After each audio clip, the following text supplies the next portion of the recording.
What if maps held the key to predicting the future of global power? I mean, we often get caught up discussing economies, politics, the latest headlines. Yeah.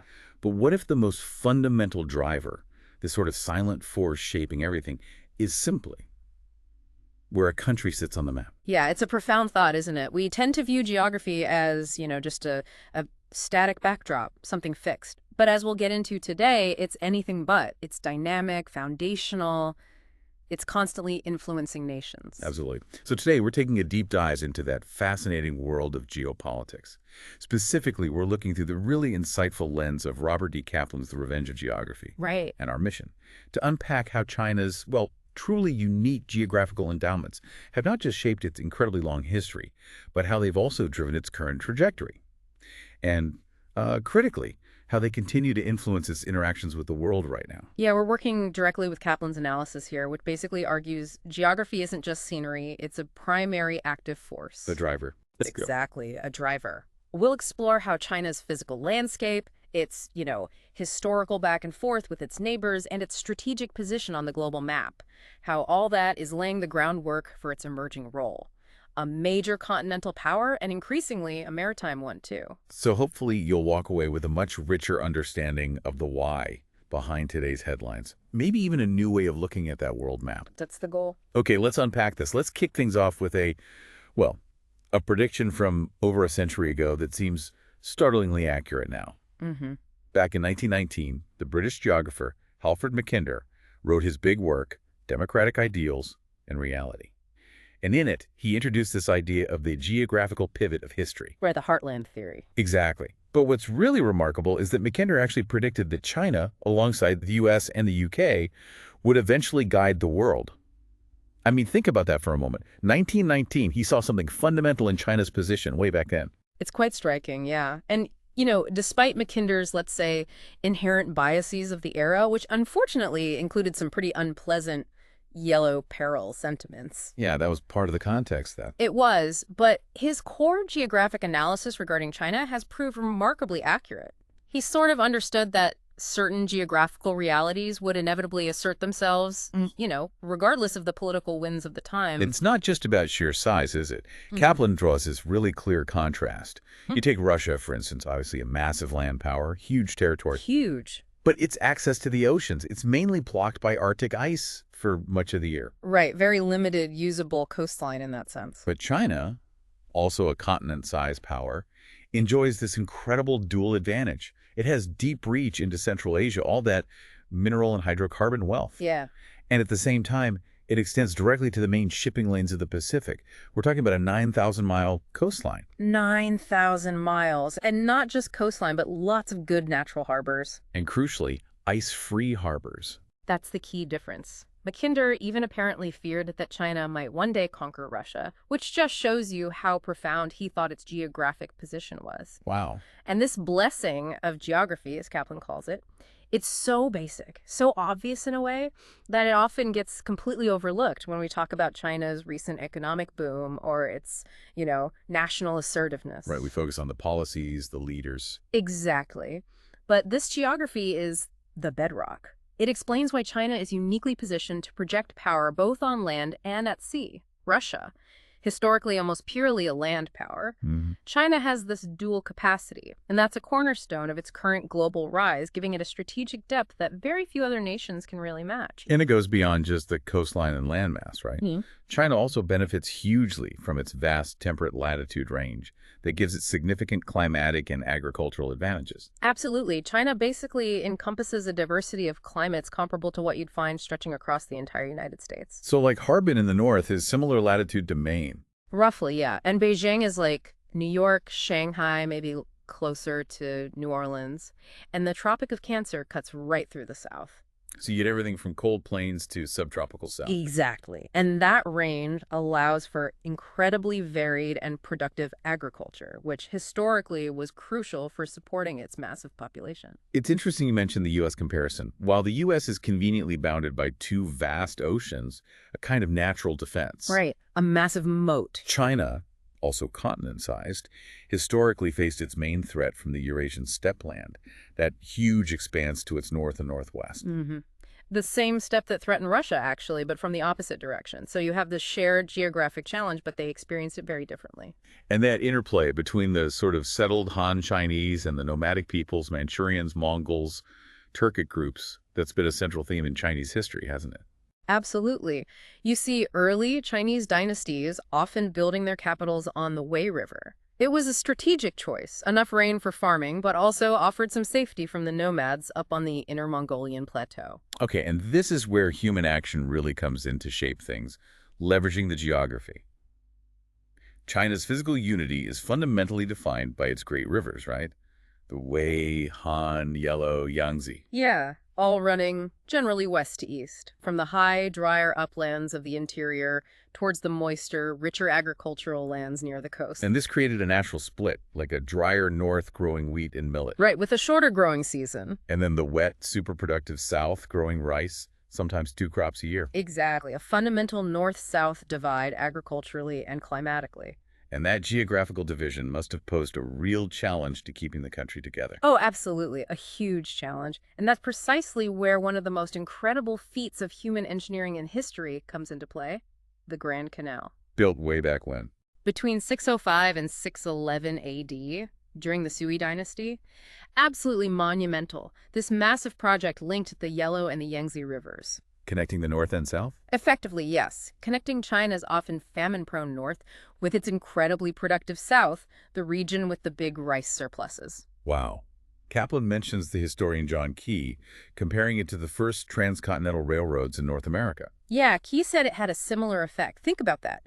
A single project with the power to basically stitch together this vast, diverse continent. Solidifying unity, preventing a permanent split like what happened to the Roman Empire. Precisely. It shows how crucial big infrastructure projects can be, even today, right? Connecting regions, economies. The Grand Canal was an ancient mega project, and its goal was explicitly national unification. It fundamentally altered China's destiny by leveraging its river geography. Sticking with internal geography for a moment, China's identity seems really rooted in this cultural distinction between its arable core, the Zhongguan or Central Plain, inner China, and the pastoral periphery, the Bianjiang or frontiers, outer China. That's a critical distinction. The late Harvard scholar John King Fairbank put it brilliantly. He said, essentially, that the differences between North and South China are superficial compared to the vast difference between the nomadic life of Inner Asia and the settled village agriculture of China proper. The desert versus the sown, basically. Exactly. That distinction is fundamental to understanding China's deep-seated cultural certainty, this idea of being the center. And the Great Wall fits into this. Perfectly. Its ultimate purpose wasn't just a physical barrier.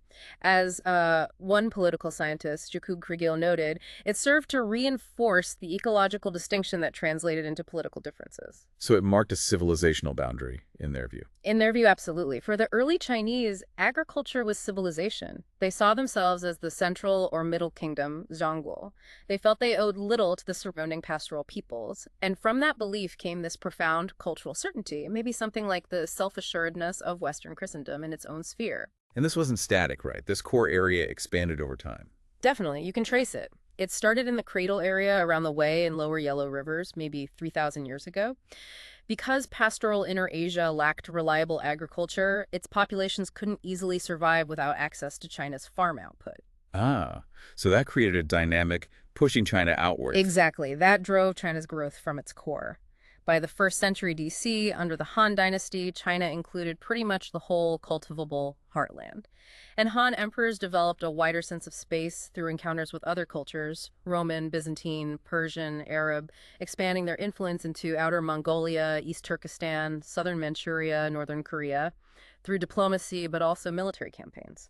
The fact that modern China includes both vast deserts and these densely populated agricultural lands, all on a continental scale. This is the result of this incredibly long and ultimately, successful historical process.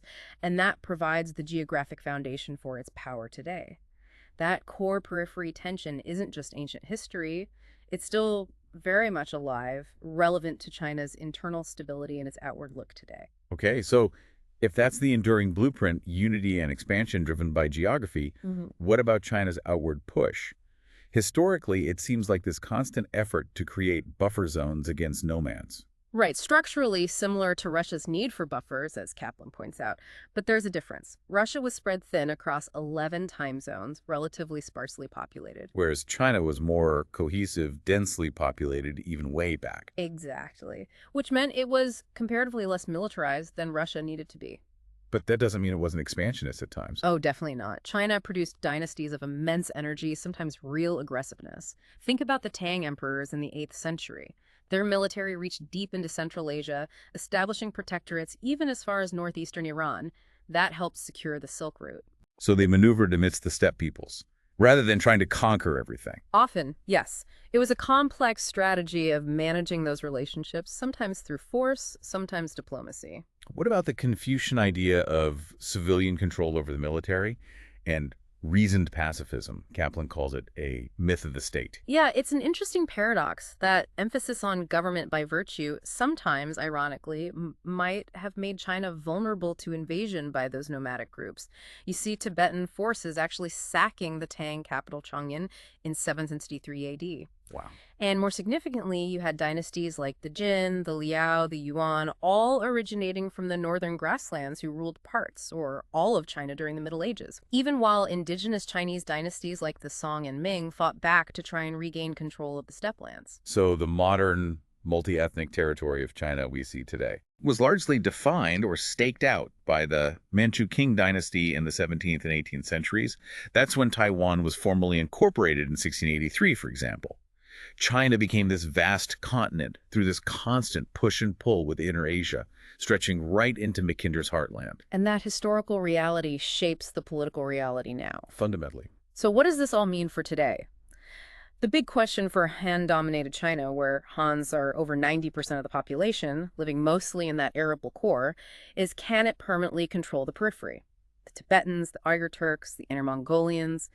Can it keep them under control with minimal unrest? Especially now, right? With China going through huge economic and social changes. Exactly. Kaplan argues the ultimate fate of the Chinese state really hinges on this internal dynamic. It's about holding the periphery. It's an internal struggle for cohesion, just as much as it's an external push for power. For now, though, China seems to be at the peak of its continental power. But its historical memory, as Kaplan emphasizes, is deeply scarred by what it sees as the territorial rape of the 19th and 20th centuries. Absolutely, at the hands of Europeans, Russia, Japan. Those wounds are still fresh by China's historical clock. Very fresh. Think about the 19th century, the weakening Qing dynasty. China lost huge territories. Nepal and Burma went to Britain, Indochina to France, Taiwan, Korea, Sakhalin to Japan, large parts of Mongolia and the Russian Far East to Russia. And then in the 20th century, Japan taking Shandong, Manchuria, right in the heartland. Exactly. Plus all those humiliating extraterritoriality agreements. These aren't just historical footnotes in Beijing. They're deeply ingrained national humiliations. Mao Zedong, who consolidated continental China, was intensely aware of this thing. Kaplan calls him an irredentist. Meaning driven to reclaim lost territory. Precisely. Apparently, maps in Chinese schools in the 1950s showed a greater China, including all these lost areas. Now, current leaders might have different styles than Mao, but that history remains absolutely central to their outlook, their drive. But unlike, say, Russia, which often uses coercion, Yeah. China seems to be extending its influence mainly through commerce. Primarily, yes. It's driven by this absolutely insatiable demand for energy, metals, strategic minerals, everything needed to fuel rising living standards for, what, a fifth of humanity? So Kaplan calls China an uber-realist power. Yeah, meaning its foreign policy is rooted on Thanapoly and the core national interests of economic survival and growth. So what does that look like in practice? Is it like old-school colonialism or something different? And how does that pragmatism clash with, Western ideas about values and foreign policy? That's a great question. It's generally less about traditional conquest, more about securing resources and access. Kaplan talks about an eerie colonial-like presence in resource-rich places like sub-Saharan Africa and securing port access throughout the South China Sea and the Indian Ocean. Those routes are vital, connecting the Middle East's oil and gas to China's coast. So they prioritize stability over virtue. Pretty much. Beijing feels it has little choice. It needs stable partners, even if those regimes are authoritarian or, as Kaplan puts it, benighted, like Iran, Sudan, Zimbabwe in the past. And that pragmatic approach often creates friction with the more missionary-oriented U.S. and also bumps up against India's and Russia's spheres of influence. And it's often overlooked that many of these areas, Southeast Asia, Central Asia, parts of the Middle East, were historically under the sway of Chinese dynasties anyway. Right. Even Sudan isn't that far from the Red Sea, which Admiral Zheng he visited for the Ming Dynasty back in the early 15th century. So in a way, China is just reestablishing aspects of its old imperial domain, but using economic leverage this time built on those ancient geographic connections. Let's zoom in on the northern frontier, starting with Mongolia. Looking at a map, Mongolia seems like this huge chunk sort of bitten away from China, right? Bordered on three sides. Yeah, Kaplan calls it a dangerously incomplete part of China's map. It's vast, one of the lowest population densities in the world. And it's facing this subtle threat. Kaplan mentions new migration. Yeah, the movement of urban Chinese civilization northward. China's already flooded its own Inner Mongolia province with Han Chinese immigrants. So outer Mongolians worry they're next, demographically conquered. That's the fear. Having once expanded into Mongolia by pushing agriculture north, China now seems poised to do it through globalization, through economic means. It's almost like a slow-motion economic manifest destiny, but with Chinese characteristics, as Kaplan puts it. That's a powerful analogy. Yeah. And it makes sense, given China's needs. It absolutely covets Mongolia's oil, coal, uranium, other minerals, those vast empty grasslands. All former King Manchu territories, remember? Right, and you see it happening. Building roads into Mongolia, Chinese mining companies investing heavily. Definitely. Kaplan describes visiting the border near Zamanud back in 2003. He paints this picture of the Chinese side as a brightly lit, well-engineered arc, symbolizing this teeming industrial giant to the south, encroaching on the sparse Mongolian steppe with its felt tents and scrap metal huts. It's a stark image of that pressure. But can that economic power backfire? It can. There's always the risk of ethnic unrest within China's own Inner Mongolia. Plus, Mongolia itself is developing fast, attracting investors from all over the world, not just China. So that diversity might limit Beijing's influence. It acts as a counterbalance, yeah. Which raises a really interesting question for you listening. How much can economic development really offset these powerful geopolitical ambitions, especially when you're facing such immense geographic pressure from a neighbor like China? A really critical question. Okay, just north of Mongolia and also north of China's Manchurian provinces, you have the Russian Far East, this huge, vast stretch. Enormous. Birch forests between Lake Baikal and Vladivostok, roughly twice the size of Europe. But almost empty. Population around 6.7 million and falling, projected down to 4.5 million. That's right. Compare that to the other side of the border. In Manchuria, 100 million Chinese. Population density is like 62 times greater in Manchuria. Wow. Russia expanded there in the 19th century when China was weak. Right? During a period of Russian imperial expansion. Now, the tables have really turned. Russia's state is arguably weakest in its eastern third, especially the part closest to China. So Chinese migrants are moving across. Filtering across, yeah. Cities like Chita, north of Mongolia, have large and growing Chinese populations. And remember, resource acquisition is China's top foreign policy goal. Russia's Far East is full of natural gas, oil, timber, diamonds, gold, but very few people. And Moscow's wary. They are wary of large numbers of Chinese settlers, wary of Chinese companies coming in for timber and mining. So it's not about invasion, but more like creeping control, demographic and corporate. Exactly. Creeping Chinese demographic and corporate control over a region that historically China actually held parts of during the Ming and Qing dynasties. It's a fascinating echo playing out economically this time. I remember the Cold War border clashes between the Soviets and China. Oh yeah, serious clashes. Hundreds of thousands of troops massed on both sides. By 1969, the Soviets had something like 53 army divisions along the Amur and Ussuri rivers. And Mao responded with 1 million troops, building bomb shelters. Yes. Intense pressure. It pushed the Soviets towards détente with the U.S., partly to relieve pressure on their western flank. China felt surrounded. This tension fueled the Sino-Soviet split, which Nixon then brilliantly leveraged with his opening to China in 71-72. So the big question now, could geography drive Russia and China apart again? Their current alliance is pretty tactical. It does. And could the U.S. benefit? Like before, with China now arguably the stronger power, could the U.S. conceivably partner with Russia to balance against China? Interesting idea. Forcing Beijing's attention back towards its land borders, away from the Pacific. Potentially. If the U.S. wanted to hamper China's naval growth near Japan, Korea, Taiwan, Maybe pressure on land, perhaps through friendly relations with Russia or bases in Central Asia, could help achieve that. Pressure on land thwarting China at sea. But there's another possibility, right? Maybe more optimistic. Yeah, the scenario where Chinese trade actually leads to an economic boom in the Russian Far East. A more liberal Moscow might embrace it. Vladivostok becomes a global hub for Northeast Asia. And maybe even a better regime in North Korea opens things up. A dynamic Northeast Asian region. That's the optimistic take. Open borders around the Sea of Japan. A very different picture. Okay, let's shift west now. China's border with Central Asia. Kaplan says it's sort of arbitrary stretches too far into Eurasia, yet not far enough. Right. Take Xinjiang, China's westernmost province. The name means new dominion. It's essentially East Turkestan, geographically cut off from China's heartland by the Gobi Desert. And it only became part of China relatively recently. Mid-18th century during the Qing conquest, that's when China basically doubled in size and fixed its western border with Russia. And it's been turbulent ever since. Pretty much. Revolts, periods of independent Turkic rule right up into the 1940s. Even after Mao's communists integrated it in 1949, there's been ongoing unrest, riots involving the ethnic Turkic Uyghurs. We're a significant minority there. Around 8 million Uyghurs, maybe 45% of Xinjiang's population. And Xinjiang is huge, twice the size of Texas, China's largest province. And China's population is mostly coastal, right? The west is relatively empty, high-altitude plateaus. Exactly. Home to these anti-Chinese minorities like Uyghurs and Tibetans. But China's core civilization emerged from the river valleys further east, the Yellow, the Wei. Those rivers were like roads for the early Chinese, spreading culture and trade. But modern China stretches way beyond that riverine heartland into Turkic Central Asia and historic Tibet. And that's Beijing's big cartographic challenge, even though it fits their imperial history. In their view, Chinese control over these areas is non-negotiable. Why?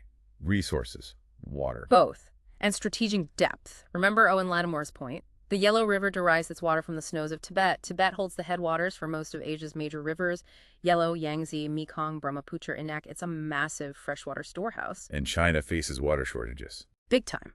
Projected 25% shortfall by 2030. So controlling Tibet's water is critical. Plus, these western regions have huge deposits of oil, gas, copper. So the strategy has been Han migration into these areas. For decades, yes. Yeah. And in Xinjiang, it's also meant aggressively courting the independent Central Asian republics, Kazakhstan, Kyrgyzstan, etc., specifically to deny the Uyghurs any kind of political or geographical support base across the border. And in Central Asia itself, like in Siberia, China's competing fiercely with Russia for influence now. Fiercely. Look at the trade numbers. Between China and former Soviet Central Asia, it went from maybe $500 million in '92 to nearly $26 billion by 2009. Massive jump. And it's mainly through energy pipelines, not troops. Mostly pipelines, yeah. Caspian oil pipeline across Kazakhstan to Xinjiang. Another carrying gas from Turkmenistan and Uzbekistan, also across Kazakhstan to Xinjiang. As Kaplan says, no trips will be necessary. Greater China is extending into Macinder's heartland, driven by energy needs and worries about its own ethnic minorities. And they're not afraid of risk. Mining copper in Afghanistan. Apparently not. Eyeing those untapped resources, copper, iron, gold, uranium. They see Afghanistan and Pakistan as future corridors roads, pipelines linking Central Asia to Indian Ocean ports like Gwadar in Pakistan, which China helped build. While the U.S. is focused on counterterrorism. China's building infrastructure that could last virtually forever. Roads connecting Xinjiang to Kyrgyzstan, Tajikistan, Afghanistan, improving rail links. It enhances their long-term geopolitical position in a way military deployments often don't. Okay, then there's Tibet itself. Yeah. Huge, mountainous plateau, also rich in resources like copper and iron. And vital strategically. Kaplan puts it starkly. Without Tibet, you have a much-reduced China and a virtually expanded Indian subcontinent. Which explains why Beijing reacts so strongly to any talk of Tibetan autonomy, let alone independence. Exactly. And it explains the incredible pace of road and rail construction across the Tibetan Massif, connecting it firmly to the rest of China. And this brings India squarely into the picture. If Pakistan becomes part of Greater China's sphere, and Southeast Asia too, India is like a blunt geographic wedge right in the middle. That's Brzezinski's term, yeah. A giant wedge. India and China, huge populations, distinct cultures, geographic neighbors, contentious borders. Despite growing trade, geography basically dictates a degree of rivalry. And Tibet fuels that rivalry. with India hosting the Dalai Lama. Absolutely. India hosting the government in exile in Dharamsala keeps the Tibetan issue alive globally. Beijing worries about the Dalai Lama's succession, maybe the next one being found outside China, perhaps in the Tibetan cultural belt in northern India, Nepal, or Bhutan. A belt that includes Arunachal Pradesh, which China claims. Right. China claims it as part of Tibet. Plus, you see China expanding influence in Nepal, India countering. It's an ongoing great game in the Himalayas, but also playing out in places like Bangladesh and Sri Lanka. China's pressure on India from the north, like in the 1962 war, is partly about consolidating its hold on Tibet. So one might think all these troubled borders would constrain China.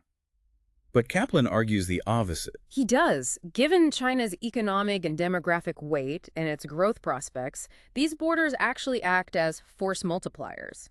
It's China encroaching outwards, not the other way around. So failed states on its borders, like Afghanistan or Pakistan, aren't the main danger. Kaplan argues not really. He says those borders are remote, high altitude, sparsely populated. Pakistan could unravel, and it might barely register on the Chinese side.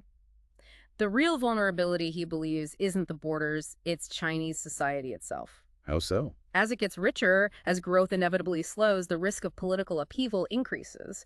And that serious internal turmoil could suddenly make China vulnerable on its ethnic peripheries. That internal dynamic is the real tripwire. Fascinating. Okay, let's shift from land to sea. Historically, China was so focused on land invasions, it mostly neglected the sea. Largely, yes. The Great Wall, built in the 3rd century BC, was about keeping Turkic invaders out from the land. The Mongol invasion in the 13th century effectively ended the Ming dynasty's earlier naval adventures in the Indian Ocean. Hegel even commented on this. Yeah, the philosopher Hegel thought the Chinese, tied to their agriculture, lacked the boldness for sea exploration that Europeans had. Taiwan itself wasn't really settled by the Chinese until the 17th century, after European traders were already there. But now things have changed. China's land borders are relatively stable. More stable than perhaps ever before. And that stability, more than anything else, Kaplan argues, has granted China the luxury of building a truly great navy, of reestablishing the Pacific, maybe even the Indian Ocean, as integral parts of its geography. So for a historically continental, inward-looking power like China, building a big navy is a sign of a budding empire. Coastal city-states, island nations, they naturally pursue sea power. For a continental giant like China, it's a major strategic shift. And this marks a big change in the region, pitting Chinese land power against American sea power. Fundamentally, for decades, China was preoccupied on land, a domain where America, especially after Vietnam, wasn't keen to get bogged down. Still isn't really after Iraq and Afghanistan. Right. But China is now clearly in the early stages of becoming a formidable sea power as well as a land power. That dual capacity is a genuine game changer for the regional balance. Geographically, China's seaboard is a huge asset, right? Dominating the East Asian coastline, temperate and tropical zones, close enough to the Indian Ocean to think about future land links. Absolutely blessed by its coastline, just as by its interior. But while its land borders are mostly stable now, it faces a much more, let's say, hostile environment at sea. You mean the first island chain? Exactly. That line stretching from Japan down through the Ryukyus, Korea, Taiwan, the Philippines, Indonesia, Australia. The Chinese Navy looks at that chain with real frustration. Why? What are the potential problems there? Well, most of those places, maybe except Australia, are potential flashpoints. Think about North Korea collapsing, or a war between the Koreas. A conflict with the U.S. over Taiwan. Piracy or terrorism blocking access to vital straits like Malacca for China's merchant ships. Plus the territorial disputes over seabed resources. Big time. In the East China Sea, the Senkaku-Diaoyu Islands dispute with Japan. In the South China Sea, the Spratlys claimed by China, Taiwan, Philippines, Vietnam.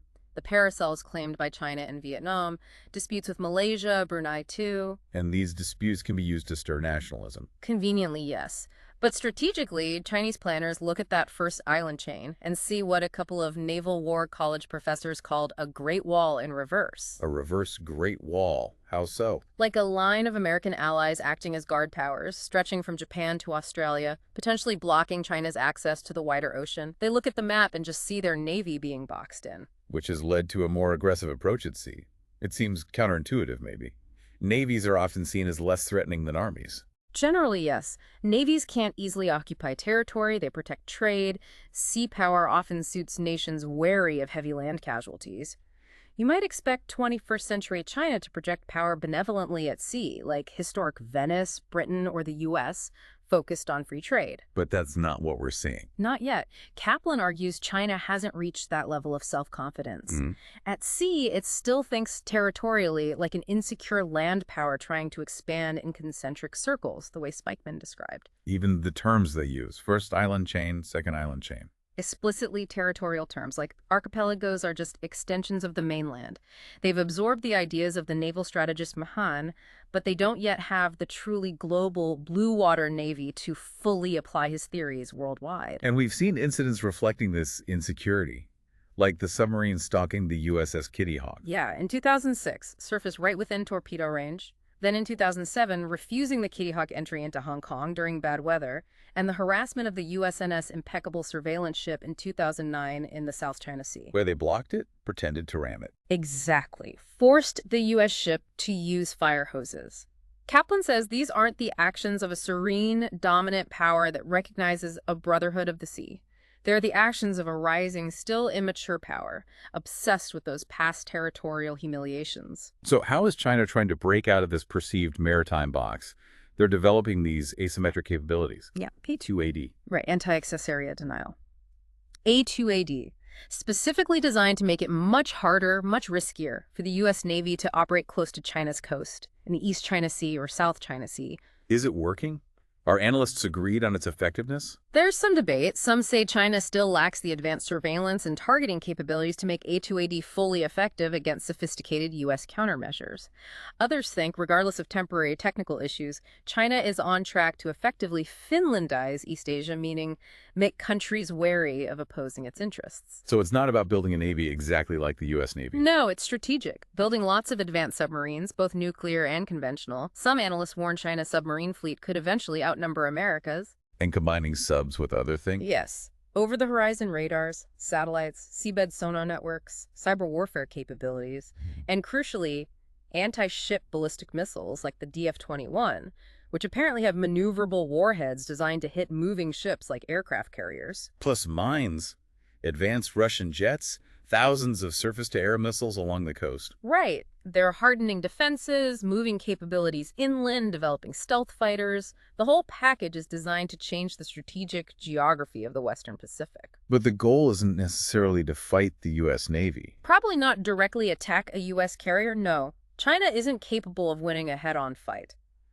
The real aim is dissuasion. It's about building up enough offensive and defensive power along its coast that the U.S. Navy will, in the future, think twice and three times before intervening, say, between the first island chain and the Chinese mainland. Altering behavior without actually fighting. Exactly. As one defense consultant put it, creating a power dynamic so favorable to China that it won't need to use force to get its way. It's a sophisticated strategy. And central to all this seems to be Taiwan. Absolutely pivotal. We often talk about Taiwan in terms of democracy versus unification, which is important. But beneath that, it's a fundamental question of raw power and geopolitics. China sees it as reclaiming national patrimony. America sees it as defending democracy. But geostrategically, General MacArthur called Taiwan an unsinkable aircraft carrier. Why? Because it sits right in the middle of China's coastline. From Taiwan, an outside power like the U.S. can project power all along China's coast. That's why de facto Taiwanese independence irritates Chinese naval planners so much. It's like the tallest guard tower on that reverse maritime Great Wall. Exactly. If Taiwan were to return to mainland control, that maritime straitjacket China feels would be broken. Its navy would gain a huge strategic advantage relative to the first island chain. China's military energy could then shift outwards much more freely. Kaplan argues the virtual fusing of Taiwan with the mainland would mark the real emergence of a multipolar world, militarily speaking. There was that RAND study suggesting the U.S. might not be able to defend Taiwan soon. Yeah, a 2009 study predicting difficulties by 2020, citing China's cyber weapons, modern air force, subs, and thousands of missiles aimed at Taiwan and potential U.S. reinforcements. Suggesting China could win the air battle, even against advanced U.S. forces. That was the alarming conclusion, yes. Now, the report acknowledged China would still face huge challenges actually landing troops and dealing with U.S. submarines, but the trend was worrying. China is right there, 100 miles away. The U.S. has to project power across the Pacific, relying less on foreign bases than during the Cold War. So China's A2AD strategy is partly aimed at Taiwan. Specifically designed to make a U.S. intervention much harder, much costlier. China can focus intensely on Taiwan. The U.S. has global commitments. That's why Kaplan says the U.S. quagmires in Iraq and Afghanistan were such bad news for Taiwan diverted resources and attention. And China isn't just using military pressure, right? There's economic and social integration, too. Huge amounts. Taiwan does 30% of its trade with the mainland, sends 40% of its exports there. Hundreds of flights a week. Thousands of Taiwanese companies investing in China. Millions of cross-strait visits annually. Hundreds of thousands of Taiwanese living on the mainland for part of the year. So the argument is, why invade when you can gradually absorb it economically and socially, leading to the demise of the Taiwan secessionist movement? That seems to be the long-term strategy, yes. Subtle economic pressure achieves the goal with less risk. But how this integration plays out is critical for global politics.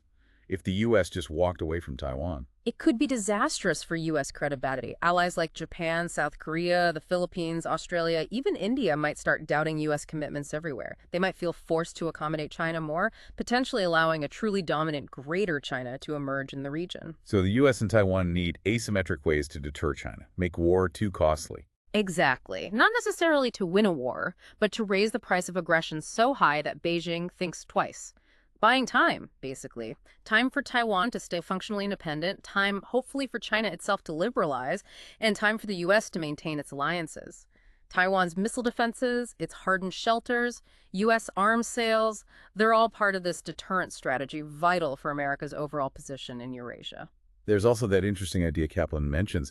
Maybe change comes from within China. Millions of mainland tourists visiting Taiwan, seeing a different political system, different ideas. Yeah, being exposed to lively political debates on TV, finding books banned on the mainland, it could be a subtle force for change, but it's a double-edged sword. A more open China is possible, but Kaplan also notes that a more democratic China could, paradoxically, be an even more dynamic and potentially assertive great power. Okay, south of Taiwan, the South China Sea.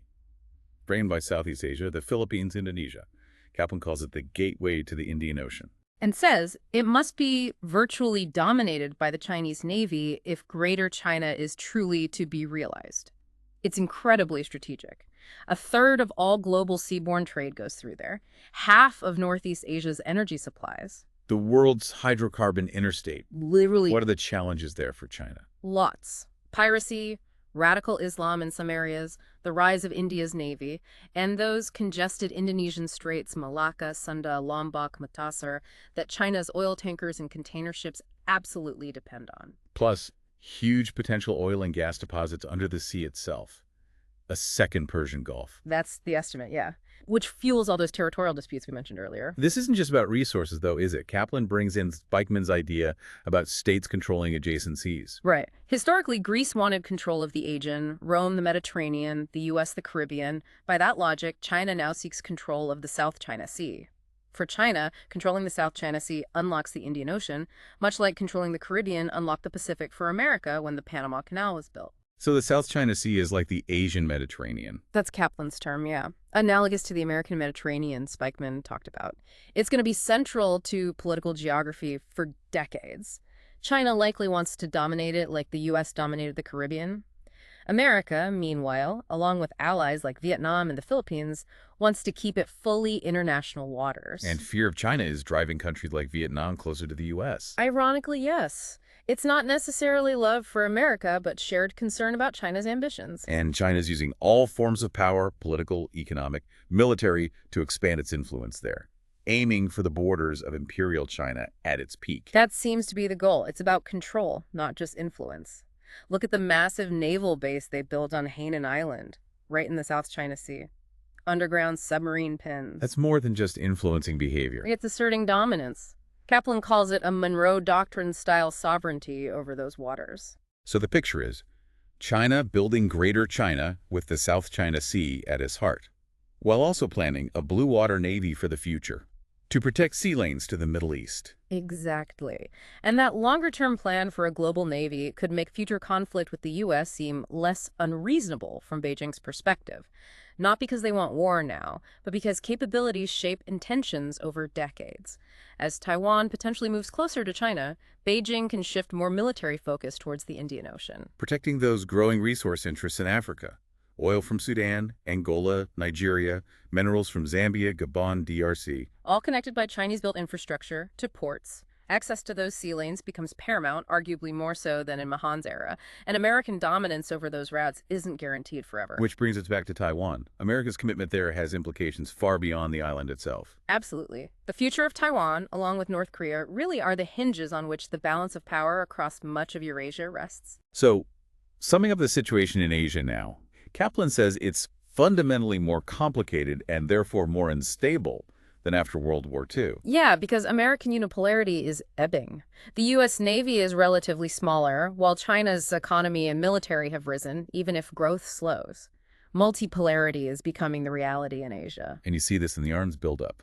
China building subs and missiles, the U.S. arming Taiwan, Japan and South Korea modernizing fleets, India building a big navy. It's a classic, if crude, attempt by everyone to adjust the balance of power in their favor. Kaplan is blunt. An arms race is going on, and it is occurring in Asia. That's the complex world the U.S. faces now. Does anyone actually want war? Probably not. No state has an incentive for outright war. But the risks of incidents at sea, of fatal miscalculations about where the shifting balance of power lies, those risks are increasing. And tensions at sea are linked to tensions on land. China bumping up against Russia and India. Exactly. Those empty spaces on the map are filling up with people, roads, pipelines, ships, missile ranges. As one analyst put it, Asia is becoming a closed geography with a coming crisis of room. More crowding means more friction. So the huge question for the U.S., how does it stay engaged, preserve stability, protect allies, limit Greater China, but avoid conflict? Is offshore balancing enough? Kaplan suggests maybe not. Allies like Japan, India, South Korea, Singapore need the U.S. Navy and Air Force to be visibly present, an integral part of the landscape and seascape, not just lurking over some distant horizon. They need a concert of powers. What does that concert actually look like in practice? Kaplan mentions the Pentagon plan from 2010, the Garrett Plan. Yeah, sketched out by a retired Marine Colonel, Pat Garrett. It aimed to counter China strategically, without direct confrontation, even with a potentially smaller U.S. Navy, and it brought Oceania into the equation. Oceania, you mean islands like Guam, Palau, the Marshalls? Exactly. Guam, Palau, Northern Marianas, Solomons, Marshalls, Carolines. These are U.S. territories or have defense agreements or are economically reliant and open to them. Why are they key? Because they're close enough to East Asia to be relevant, but crucially, they lie just outside the range of China's current A2AD missile threats. Basing there is less provocative than on the main guard towers like Japan or Korea. And the U.S. can invest heavily in places like Guam without fear of being kicked out. Guam's already a huge base, right? Andersen Air Force Base. Massive, huge bomb storage, fuel capacity, runways packed with aircraft, a submarine squadron, expanding naval base, and it's strategically located, almost equidistant between Japan and the Strait of Malacca. And the plan also looks south towards Australia. Yeah, the strategic potential of Australia's Ashmore and Cartier Islands, and Western Australia itself, Darwin to Perth. Looking out towards the Indian Ocean, that emerging vascular center of the world economy. So the idea is to use Oceania for a regional presence in being, just over the horizon. That's Garrett's concept, yeah. A modern take on the old British idea of a fleet in being, dispersed forces that can quickly gather. It's a blend of offshore balancing and being part of that concert with allies. So it's a compromise. Resist Greater China. Accept China might police the first island chain eventually, but make aggression against Taiwan prohibitively costly. That seems to be the strategic logic. It might allow for scaling back some legacy bases in Japan or Korea while still patrolling the first island chain and dramatically boosting presence in the Indian Ocean. Using maybe smaller, dispersed operating locations instead of huge, vulnerable bases, addressing sovereignty concerns. Exactly. Agreements in Singapore, Brunei, Malaysia, island nations across the Indian Ocean. Spreading the footprint, making it more resilient, less politically sensitive than giant bases in places like Japan sometimes become. Guam, being U.S. territory, is the exception. But the overall trend is still challenging for the U.S. The hold on the first island chain is loosening. It seems to be. Local populations are less welcoming of foreign bases. China is both an intimidator and an economic magnet, complicating U.S. alliances. The tensions with Japan in 2009-2010 were maybe overdue. The dominant U.S. position post-WWII, when others were devastated, couldn't last forever. Nor can the division of Korea, a legacy of fighting 60 years ago. Meanwhile, Greater China is emerging, politically, economically, militarily. It appears so, yes. In Central East Asia, the Western Pacific, with growing naval reach plus influence spreading around the Indian Ocean rim through ports and arms deals, only major internal turmoil in China could likely derail that trend. But just outside this emerging sphere, there will be American warships, Right. partnered with India, Japan, other democracies. That's the likely scenario. These countries can't resist China economically, but they feel forced to balance against it militarily. Interestingly, Kaplan suggests that over time, as China's navy grows more confident, it might become less territorial and perhaps even eventually be drawn into that balancing alliance structure itself. Is this U.S.-China dynamic inherently more stable than the U.S.-Soviet Cold War? Some argue yes, like Robert Ross. Because American sea power alone wasn't enough to contain the Soviet Union. You needed huge land forces in Europe. Against China, arguably, no similar large U.S. land force will be needed in Asia. It's primarily a maritime competition, pitting the U.S. Navy against a still comparatively weaker Chinese one. Still, the sheer fact of China's rising economic and military power guarantees tension. Mearheimer's theory comes to mind. The U.S., as hegemon of the Western Hemisphere, will inevitably try to prevent China from becoming the hegemon of the Eastern Hemisphere. And that struggle, that can be the signal drama of our age. Mackinder and Spikeman, with their focus on geography's relentless power, they wouldn't be surprised at all. So we've really seen how China's geography, that vast continental interior, the amazing coastline, those historical core periphery dynamics, how it all set the stage for its global rise. Yeah, from the internal rivers unifying the place to the outward push for resources across Asia and Africa, and now this growing sea power in the Pacific. Nearly every move seems deeply rooted in that geographic reality. What stands out to you listening to this? How profoundly geography just keeps shaping the strategic decisions nations make. It's a powerful reminder, isn't it? While we focus on economics, politics, headlines, the silent forces of the map are always there, guiding history's currents. Always at work. Indeed. So if the world really is moving towards an Asian Mediterranean and a South China Sea, and if China's own internal stability is maybe the ultimate tripwire for its outward ambitions, what might be the next unforeseen geographic revenge that shapes our collective future? Something for you to mull over until our next deep dive.